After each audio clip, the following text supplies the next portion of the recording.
मागील भागात आपण पाहिले, रवी आनंदाने शिटी वाजवत घरी आला. अनघाने त्याला पाहिले आणि त्याच्या आनंदाचे कारण विचारले. तो म्हटला, मी सरांकडे जाऊनच आता आलो आहे. त्यावर अनघा म्हणाली, छट, दुसऱ्या कोणत्या तरी खास माणसाला भेटून आला आहेस. पण रवी म्हणाला, नाही, मी इथून डायरेक्ट सरांच्या घरी गेलो आणि तिथून डायरेक्ट आपले घरच गाठले आहे. त्यावर अनघाने विषय सोडून दिला. पण दुसऱ्याच दिवशी तिची मैत्रीण शीला तिला उत्साहाने सांगू लागली, अगं, काल मला देशमुख सर आणि त्यांची मावशी भेटली टॉकीजमध्ये. अनघाला आश्चर्य वाटले. ती म्हटली, अगं नाही, दुसरं कोणीतरी असेल. ती एवढी चौकशी करते. त्यावर शीला म्हणाली, अगं अनघा, मी काही सरांना ओळखत नाही का? ते सरच होते. त्यांनी आम्हाला मावशींची ओळख करून दिली, शिवाय आग्रहाने आईस्क्रीमही दिले. शीला अनघाला म्हणाली, अगं, पण तू का एवढी माहिती विचारित आहेस? कळू दे, काही प्रॉब्लेम आहे का? तेव्हा अनघा म्हणाली, अगं, काल रवीने मला सांगितले तो सरांकडे गेला होता, पण त्याने थाप ठोकली. आता घरी गेल्यावर बघते त्याच्याकडे. घरी गेल्यावर अनघाने रवीला म्हटले, काल मला तू चक्क थाप ठोकलीस, खरे की नाही? आणि त्याचा कान पकडला. रवी म्हटला, मुळीच नाही, मी सरांकडच्या घरीच गेलो होतो. त्यावर अनघा म्हणाली, काल तुला माझ्या मैत्रिणींनी रोहिणीने पाहिले मित्राबरोबर फिरताना. त्याबरोबर रवी म्हणाला, अगं, मी तुझा मोठा भाऊ आहे आणि तू माझा कान पकडतेस. त्यावर अनघा म्हणाली, आता तू जेव्हा मला खरं सांगशील तेव्हाच तुझा कान सोडेल. तेव्हा रवी म्हणाला, काल मला पल्लवी भेटली. अनघाने रवीचा कान सोडला आणि आश्चर्याने म्हणाली, पल्लवी, सरांची मावस बहीण? रवी म्हटला, होय. आणि रवीने पल्लवीचे ने आपले काय बोलणे झाले ते अनघाला सांगून टाकले आणि तिला म्हटला की मला प्रॉमिस कर, एवढ्यात तू कोणालाही बोलणार नाही, कारण आम्ही दोघंही परीक्षा झाल्यानंतरच हे सगळं कुणालाही सांगणार आहोत. तोपर्यंत हे गुपितच ठेवणार आहोत. अनघाने रवीला कॉंग्रॅच्युलेशन केले आणि विचारले, रविदा, प्रेम कशाला म्हणतात रे? त्यावर रवी म्हणाला, अगं, ते अनुभवावे लागते, मग आपणच आपल्याला आपले प्रश्नांचे उत्तरं मिळतात. पाहूया पुढील भागात. अनघाला अभिजितचे प्रेम समजेल का? ते जवळ येतील का? अनघा अभ्यास करून कंटाळली होती. आता थोडे फिरून यावे, पण जायचे कुठे? मैत्रिणीकडे जावे तर त्यांचा अभ्यासाचा वेळ घेतल्यासारखे होईल. आज रविदाला स्टडी रूममध्ये जायची बुद्धी व्हावी. काय करावे? कुठेतरी फिरून यायचेच. ती झटपट तयार झाली. तिने आईला सांगितले, आई, जरा फिरून येते, कंटाळा आला आहे. कुठे जाणार आहेस? सुमतीबाईंनी विचारले. कुठे ते काही ठरवले नाही. मग दवाखान्यात जाऊन ये.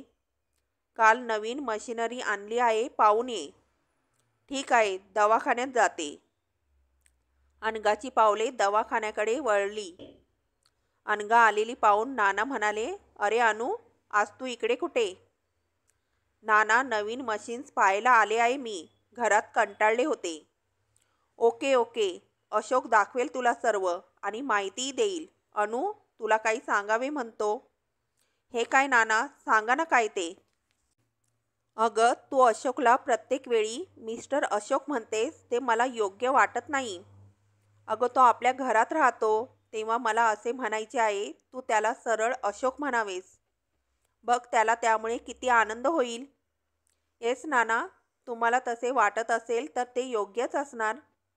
ओ हो, that's like a good girl. नानांनी बेल दाबली.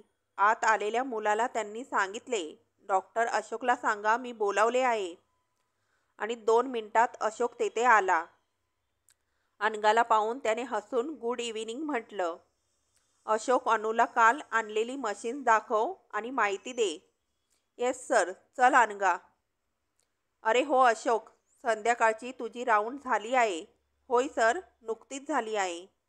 अच्छा, तर हे बघ, अनु आज फार कंटाळली आहे. ही कारची चावी घे. या दोघं मोकळ्या हवेत फिरून. अशोक आनंदला. अनघाकडे पाहत तो म्हणाला, चालेल ना? अनघाने गोड हसून आपली संमती दिली. अशोक अनघाचे ते खळी पाडलेले हसणे पाहून पाहतच राहिला.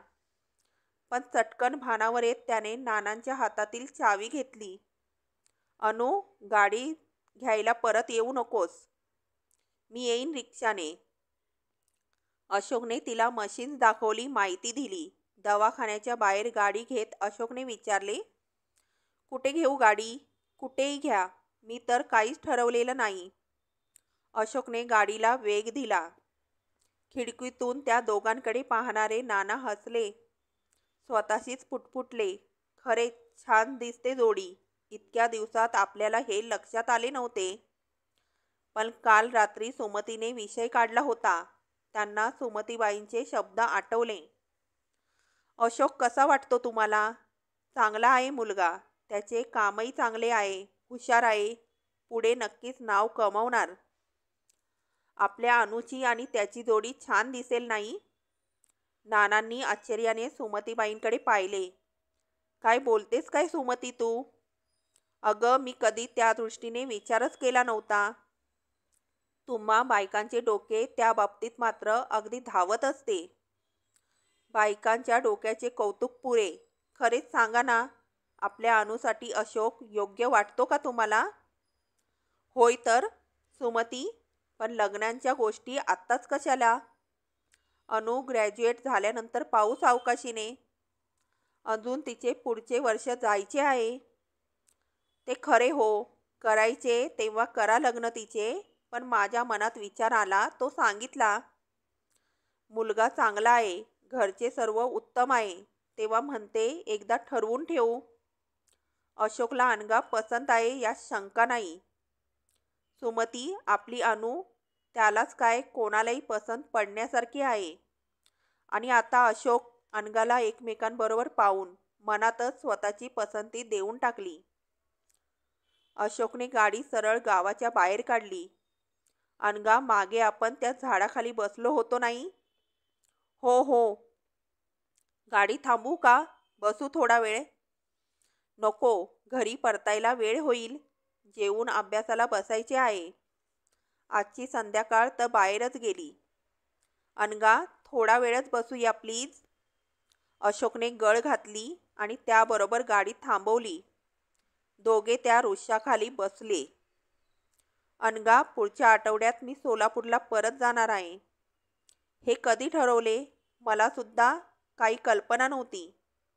अगं, काल डॅडींचे पत्र आले आहे, तेव्हाच ठरवले. नाहीतरी महिना होऊन गेला मी इथे आलो आहे. अनघा, परीक्षा झाल्यानंतर मेच्या सुट्टीत तू आणि रवी दोघे या ना सोलापूरला. येणार? अनघाला प्रवासाची भारी आवड होती, तरी ती एवढेच म्हणाली, बघू. बघू काय, येणार म्हणून वचन दे. नर्वस होत अशोक म्हणाला. वचन कशाला? रविदाने जाण्याचे ठरवले तर मी येईन ना. मला वचनात अडकायला मुळीच आवडत नाही. आणि दिलेले वचन पाळता आले नाही की मनाला सारखी टोचणी लागते. म्हणून मी कधी कोणाला वचन देत नाही. बरे, उठूया? आता तर फक्त 5 मिनिटे झाली आहेत. अजून 5 मिनिटे बाकी आहेत. अनघाला नानांनी मगाशी सांगितलेले आठवले. त्याला खरंच आनंद होईल. त्याचे मन ती समजून होती. त्याच्या नेत्रांची भाषा तिने केव्हाच जाणली होती. पण तिने तसे त्याला भासवले नव्हते. तिला पुढचे पाऊल उचलायचेच नव्हते ना. अनघा, अगदी गप्प झालीस? बोल ना काहीतरी. अजून बसूया म्हटले म्हणून रागवलीस का? काहीतरी तुमचे अशोक. अहो, इथे या सुंदर ठिकाणी मला बसायला आवडत नाही असे नाही, पण अभ्यासाचे टेन्शन आहे ना मनावर. अशोक चक्रावला. अनुने आज आपल्याला अशोक म्हटले. चटकन अनघाचा हात हातात घेत तो म्हणाला, thank you very much Anagha, thank you very much. Anagha हात सोडवून घेत म्हणाली, आभार मानण्यासारखे मी काय केले? अनघा, आज तू आपल्यामधील औपचारिकपणाचा पडदा दूर केलास म्हणून तुझे आभार मानले. अशोकचे डोळे आनंदाने चमकत होते. अनघाला हसू आले. नानांचा अंदाज अगदी बरोबर ठरला. ती हसत म्हणाली, 5 मिनिटे झाली आहेत, उठूयात. अनघा, तुला काही सांगायचे आहे. अनघा मनोमन दचकली. हा काय सांगणार? वरकरणी हसत ती म्हणाली, अशोक, तुम्ही काही आजच निघाला नाहीत ना, तेव्हा काय सांगायचे ते नंतरही सांगता येईल. अनघा, मी तुझा जास्त वेळ घेत नाही. मला फक्त 2च वाक्ये तुला सांगायची आहेत. सांगू? नाईलाजाने अनघाने होकारार्थी मान डोलावली. अनघा, तू मला फार फार आवडतेस. माझे तुझ्यावर खूप प्रेम आहे. तुला मी आवडतो की नाही हे मला ठाऊक नाही, पण तू माझ्या ह्या 2 वाक्यांचा विचार करावास असे मला वाटते. अनघा चपापली. असे अबोल राहून उपयोग नाही. त्याला उगीच आशेवर का ठेवा? अशोक, मी केव्हाही मला तुमच्याबद्दल असे कधी वाटले नव्हते. अनघा, ते मला माहीत आहे. म्हणूनच मी माझे प्रेम तुला सांगितले. तू विचार कर. तुझा निर्णय मला स्वागतार्ह वाटेल. अशोक, प्लीज, आता झाला तेवढा हा विषय पुरे. माझी परीक्षा अगदी जवळ आली आहे. मला सध्या दुसरा कसलाच विषय डोक्यात घ्यायचा नाही. तेव्हा परीक्षेनंतर. अशोक उठून उभा राहिला. ठीक आहे, परीक्षेनंतर तर परीक्षेनंतर. अशोक ड्रायव्हिंगला बसला. येताना त्याने ड्राईव्ह केले होते. अनघाच्या डोक्यात खळबळ माजली होती. उगीच आज आपण बाहेर पडलो. थोड्या वेळाने तिने खिडकीतून बाहेर पाहिले आणि ती चटकन म्हणाली, अशोक, कॉलेजच्या रस्त्याने गाडी घेतलीस ते बरे झाले. स्टडी रूममध्ये माझ्या कोणी मैत्रिणी आहेत का पाहते. हो, आणि रविदा अजून कॉलेजमध्ये आहे की गेला ते सुद्धा पाहून येते. अगं, पण 8:30 झालेत. आता स्टडी रूम उघडी असेल का? हो, आता परीक्षा जवळ आल्या आहेत ना, म्हणून लेडीज रूम 9 वाजेपर्यंत तर मुलांची 11 वाजेपर्यंत उघडी असते. बरे, येतेच मी बघून. ती प्रथम लेडीज रूममध्ये गेली. थोड्या मुली होत्या, पण तिच्या ग्रुपचे कोणीच नव्हते. ती भराभर मुलांच्या स्टडीकडे गेली. स्टडी रूमच्या बाहेर असलेल्या शिपायाला तिने सांगितले, रवी भोसले आहे का? प्लीज आत जाऊन पाहून या. शिपाई नवीन होता. नेहमीचा शिपाई रवीला ओळखत होता. मी जाऊन चौकशी करणार म्हणजे मोठ्याने विचारावे लागणार. रवी भोसले कोण? उगीच मुलांना त्रास होईल. त्यापेक्षा तुम्ही स्वतः आत जा आणि पहा. अनघा हसली. अगदी बरोबर आहे हं तुमचं. ती आत गेली. एक एक लाईन पाहत ती पुढे जात होती. शेवटच्या लाईनमध्ये तिला रवी दिसला आणि त्याच्या जवळच्या खुर्चीवर अभिजित. अनघा सावकाश त्याच्याकडे गेली. रविदा, तिने हळू आवाजात हाक मारली. एकाच वेळी दोघांनी वर पाहिले. अरे अनु, तू इथे? रवी आश्चर्याने म्हणाला.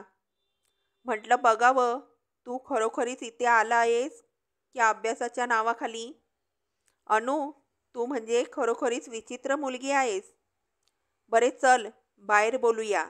आता आम्ही निघणारच होतो. तिघेही स्टडी रूमच्या बाहेर पडले. रविदा गेटबाहेर आपली गाडी उभी आहे. म्हणजे तू चक्क गाडी घुमवत होतीस? हो, घरी कंटाळा आला म्हणून फिरायला गेले. तुला एकटीला बरी नानांनी चावी दिली. एकटी कुठे? डॉक्टर अशोक आहेत ना सोबत. एवढा वेळ शांतपणे संवाद ऐकणारा अभिजित अनघाच्या ह्या वाक्याने मनात चिडला. नकळत त्याच्या कपाळावर नापसंतीची आटी उमटली. ती पाहून अनघाला एकदम आठवण झाली. ट्रीपवरून परतताना आपला पाय घसरला होता, त्यावेळी जयदीपने आपल्याला सावरले होते आणि ते पाहून याच्या कपाळावर अशीच आठ्यांची नक्षी तयार झाली होती. बरंय रवी, निघतो मी. अरे काय करता सर? मगाशी आपले ठरलेले विसरलात काय? प्रीती हॉटेलला भेट द्यायची आहे ना? तिघे गेटपर्यंत आले. रवी बोटात फिरवीत असलेली स्कूटरची चावी अचानकपणे अनघाने उडवली. चावी हातात मिळतात ती म्हणाली, रविदा, आता माझ्याऐवजी तुला गाडीने जावे लागणार आहे. तू जा गाडीने, मी स्कूटर घेऊन येते.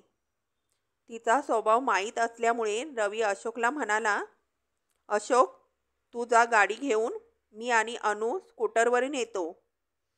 नो नो रविदा, मला एकटीला स्कूटर पाहिजे, समजे.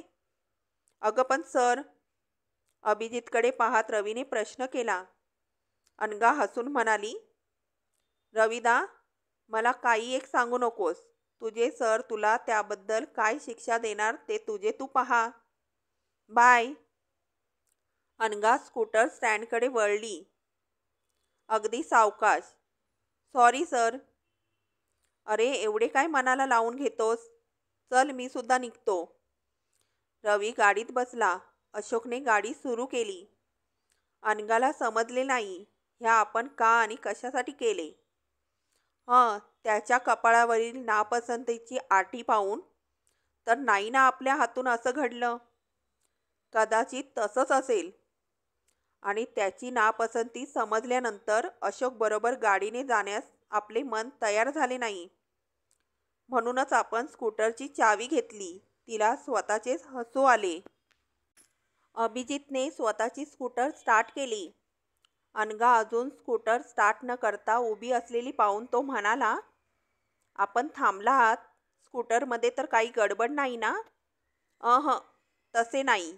मी तुमची माफी मागायला थांबले आहे. माफी? आणि ती सुद्धा माझी? त्यांच्या आवाजात आश्चर्य आणि उपवास याची छान छरमिचळ होती. रविदाच्या आणि तुमच्या ठरलेल्या कार्यक्रमात माझ्यामुळे व्यत्यय आला. अभिजितच्या चेहऱ्यावर मंद हसू उमटले. अनघा पुढे काहीशा संकोचाने घुटमळत म्हणाली, त्याची भरपाई म्हणून रविदाऐवजी हॉटेलमध्ये येण्यास मी कंपनी दिली तर? अनघाचे हे वाक्य ऐकून अभिजित उडालाच. बरे झाले आपण स्कूटर बंद करून बोलत होतो. नाहीतर हिचे वाक्य ऐकून गाडी गिअरमध्ये पडून भन्नाट पळत सुटली असती. लागलीच तो म्हणाला, मला फार आनंद होईल. त्याचा आनंदी स्वर अनघाला सुकावून गेला. तिला समाधान वाटले. तिने स्कूटर स्टार्ट केली. 2 स्कूटर असण्याऐवजी एकच स्कूटर असती तर? दोघांनी हॉटेल प्रीतीमध्ये प्रवेश केला. वेटर पुढे येत अदबीने म्हणाला, पलीकडची फॅमिली रूम मोकळी आहे. अभिजित क्षणभर गोंधळला. फॅमिली रूममध्ये बसावे की बाहेर बसावे? अनघा पुढे झाली. सरळ तिने फॅमिली रूममध्ये प्रवेश केला. अभिजित तिच्या पाठोपाठ आत गेला. वास्तविक अभिजितला हे सर्व स्वप्न वाटत होते. समोरासमोर दोघे बसले. चहा घेणार की कॉफी? अभिजितने विचारले. फक्त चहा कॉफी? भारी चिक्कू दिसता. आज प्रथमच मी तुमच्याबरोबर आली आहे, तर काय फक्त चहाच्या एका कपावर कटवता? ते काही नाही. मी अगदी भरपूर खाणार आहे आणि त्यानंतर कॉफी. घरी गेल्यानंतर जेवणारच नाही. काय आहे तयारी? माझ्या तयारीचे काय विचारता? ती तर केव्हाच झाली आहे. त्याच्या या बोलण्यावर तिने चटकन मान वर करून पाहिले. क्षणभर, अगदी क्षणभर 4 डोळे एकमेकांच्यात मिसळले. तोच वेटर आत आला. अभिजितने मोठ्या रुबाबात ऑर्डर दिली. 1 कप कॉफी. वेटर निघून गेला आणि अनघा जाम वैतागली. अगदी मूर्खपणा झाला आपला. इथे आले तर आले, वर त्याला सांगितले मी अगदी भरपूर खाणार, घरी गेल्यानंतर जेवणारही नाही. एवढे सारे ऐकूनही त्याने चक्क कॉफी मागवली. अर्ध्या कपाचा उदारपणा दाखवणार. वा. अनघाचा राग मनात धुमसायला लागला. हा भारी दृष्ट आहे. मुद्दाम हा असा वागतो आहे. मी स्वतःहून त्याच्याबरोबर इथे आले आहे ना. स्वतःच्या विजयावर खुश झाला असेल, पण त्याला कुठे माहिती आहे मी इथे का आले. अशोकने थोड्याच वेळापूर्वी अगदी हातात हात घेऊन माझ्यावरती त्याची प्रीती व्यक्त केली. तरीसुद्धा मला त्याचे काही विशेष वाटले नाही. पण याच्या चेहऱ्यावरील नापसंती पाहून मन विरघळले. हृदयाला टोचणी लागली. ह्याला आपण दुखवले आणि त्या क्षणी प्रकर्षाने जाणवले, आपल्याला हाच पाहिजे. याचेच प्रेम हवे आहे. बऱ्याच दिवसापासून हा आपल्या मनात हृदयात विराजमान झालेला आहे. तिला बऱ्याच घटना आठवू लागल्या. प्रत्येक वेळी जाणून बुजून आपण त्याच्या विरोधात गेलो. पण ट्रीपवरून येताना वाटले होते आमच्यातील रुंद खोल दरी अरुंद झाली, भरून आली. हो, आणि त्याच भरवशावर मी इथे आले. पण पुन्हा एकदा आपल्याला कृतीने फटकारा मारला आहे. तिचे मन रडत होते. रविदा, तू भाग्यवान आहेस. तुझी प्रीती विनासायास सफल झाली आणि मी माझ्या प्रियकरासोबत ह्या प्रीती हॉटेलमध्ये असूनही विरहिणी झाली आहे. कॉफी थंड होत आहे, घ्या ना. अभिजितच्या शब्दांनी ती विचारातून भानावर आली. पाहते तर अर्धा कप त्याने बशीत ओतला होता आणि राहिलेला कप ओठांना लावला होता. अनघाचा राग अनावर झाला. ती रागाने म्हणाली, मला नको तुमची कॉफी. तिचे रागवलेले रूप पाहून अभिजितला हसू आले. हिचे हेच तर रूप आपल्या नित्य परिचयाचे आहे. त्याचे हास्य पाहून अनघा चरफडली. जाण्यासाठीच चटकन उभी राहिली. अभिजितही उभा राहिला. रागारागाने दार उघडणाऱ्या अनघाचा त्याने हात धरला आणि तो हसत म्हणाला, हे काही बरे नाही. बाहेर लोकांनी आपल्याला हसत आत येताना पाहिले आणि आता तुमच्या ह्या रागवलेल्या अवताराकडे पाहून काय म्हणतील ते? तेव्हा असे काही करू नका. चला आता. अनघा काही बोलली नाही. ती मुकाट निघाली. दोघे हॉटेलच्या बाहेर पडले. अनघाने त्याच्या हातातील हात सोडवून घेण्याचा प्रयत्न केला, पण व्यर्थ. त्याने तिच्या हातातील पर्स अचानक घेतली. आता मात्र अनघा अतिशय वैतागली. मिस्टर यू, हे कसले तुमचे वागणे? अगदी सभ्यता सोडून तुम्ही एक प्रोफेसर आहात हे विसरलेले दिसता. द्या इकडे माझी पर्स. अनघाची निळी साडी पाहून अभिजित म्हणाला, मिस ब्ल्यू, तुमचे अगदी करेक्ट आहे. या क्षणी माझ्यातील प्रोफेसर गायब झाला आहे. मी सध्या आहे फक्त अभिजित देशमुख, समजले? त्याने एक रिक्षा थांबवली. आत बसा मिस ब्ल्यू. शक्य नाही. माझी पर्स द्या. मी स्कूटरने जाणार आहे. पर्स मी मुळीच देणार नाही. अशा तुमच्या रागाच्या मूडमध्ये तुमच्या हातात स्कूटरची चावी द्यायला मी बिलकुल कबूल नाही. अनघाला त्याही स्थितीत हायसे वाटले. वा, बरीच काळजी घेत आहात माझी. होय, ज्याला काळीज असते ते दुसऱ्यांची काळजी घेतातच. छट, हे सर्व खोटे आहे. देव तुम्हाला हृदय द्यायला विसरलेला आहे. त्याऐवजी दिला आहे निव्वळ काळा खडखडीत पातळ. ठीक आहे, एखाद्या डॉक्टरला दाखवून मी तपासून घेतो. तुम्ही मुळीच काळजी करू नका. आता कृपा करून रिक्षात बसा.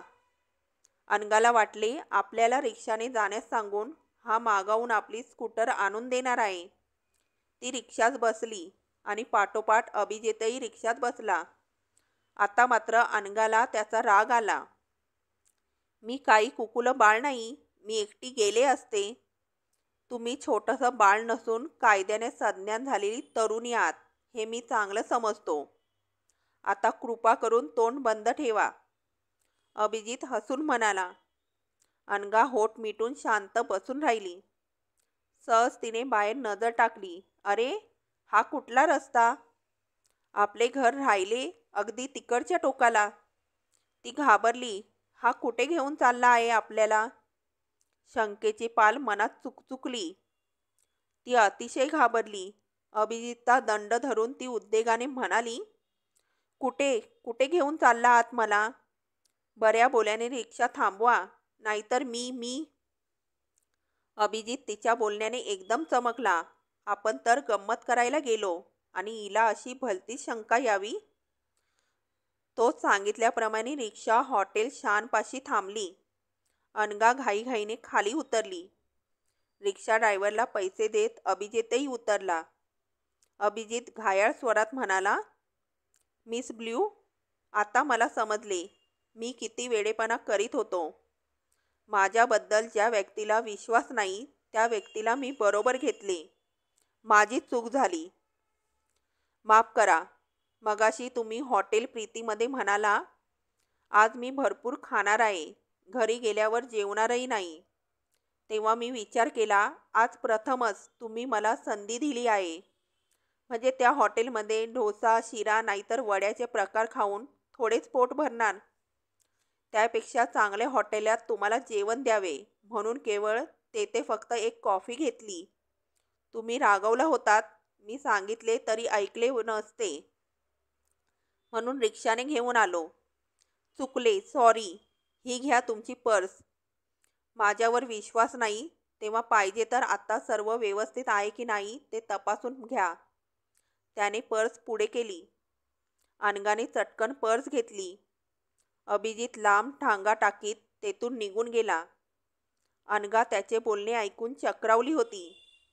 हे मी काय केले? खरंच त्याच्यावर कसा एवढा अविश्वास दाखविला? तिने पाहिले, हॉटेल शानची पार्टी लाईनमध्ये झगमगत होती. नाही नाही, त्याला जाऊ द्यायचे नाही. त्याला सांगायचे, माझे चुकले, माफ कर, पाहिजे ती शिक्षा दे, पण चल आपण दोघे मिळून जेवण घेऊ. अभिजित बराच दूर गेला होता. ती चटचट चालू लागली. त्याला गाठायला पाहिजे, पण तिची निराशा झाली. अभिजितने एक रिक्षा थांबवली आणि तो भुरकन निघून गेला. अनघाच्या डोळ्यात आसवे जमा झाली. दुसरी रिक्षा करून आपण जाऊ यात. हॉटेल प्रीतीजवळ आपल्या स्कूटर्स आहेत. तिथे नक्की गाठ पडेल. तिने पाहिले. तिला कुठे रिक्षा दिसेना. तब्बल 7 मिनिटांनंतर तिला रिक्षा मिळाली. हॉटेल प्रीतीजवळ तिची एकटीची स्कूटर होती. अभिजित निघून गेला होता. जाताना त्याने हॉटेलच्या बोर्डाकडे पाहिले होते. प्रीती. तो बोर्ड त्याला वाकुल्या दाखवित होता. यापुढे चुकून कधी तिच्याकडे पाहायचे नाही असा त्याने निश्चय केला. त्याचे मन वेदनेने भरून गेले. विषणतेने तो घराकडे निघाला होता. बरेच अंतर पार करून दोघे जवळ आले होते, पण या प्रसंगाने पुन्हा दूर फेकले गेले होते.